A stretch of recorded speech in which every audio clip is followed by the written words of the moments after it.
នេះជារបាយការណ៍ចាក់ធ្នឹមសម្រាប់ឃ្លាំងថ្មីយើងនៅនេះយើងមានសស9ដែលជាសសមុំសមានគ្រឹះ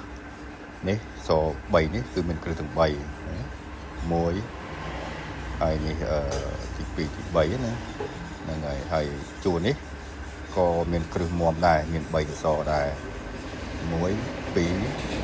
ហើយនេះទី3ហ្នឹង3សសរហ្នឹងសិតតែមានជើងតាំងមុំទាំងអស់ចំណែកនេះមួយនេះជើងតាំងបឆោតទេគាត់ថាជាជើងតាំងជាប់មួយធ្នឹមដែលវាងាយស្រួលក្នុងការដែលយើងគេធ្វើស្នោយើងកាត់ដាច់ធ្នឹមតែយើងដាច់ដៃរួចហើយពេលភាពនោះគឺដាច់ដៃរួចហើយនេះយើងប៉ុន្តែយើងបេតុងយើងចាក់ជាប់ជាមួយគ្នាប៉ុន្តែយើងដាច់ដៃហើយ3សសរនេះដែលសរុបសសរ9ហ្នឹងអាហ្នឹង3នេះក៏ជើងតាំងមុំដែរមុំខ្លាំងដែរនឹង9ហ្នឹងបាទនេះថានឹង6មកខាងនេះ3នេះសិតតែជើងតាំងមុំខ្លាំង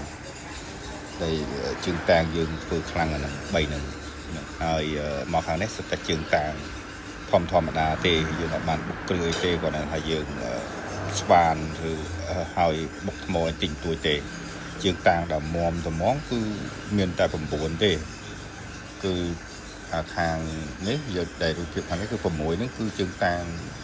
មុំខ្លាំងនឹង6ហ្នឹងហើយនឹងអានេះ3ទៀត9ជើងតាំងដែលមុំហើយដូចតែខ្ញុំបានបង្ហាញអញ្ចឹងអានេះជើងតាំងបឆោតទេហើយយើងផ្ដាច់ដៃរួចហើយសម្រាប់ក្នុងករណីយើងគេរើខ្នល់ឬប៉ះយើងងាយស្រួលក្នុងការផ្ដាច់ធ្នឹមអញ្ចឹងណាហើយនឹងឯងជើងតាំងធម្មតាជើងតាំងបឆោតទេហើយយើងប្រហែលជាក៏មិនប្រើដែរ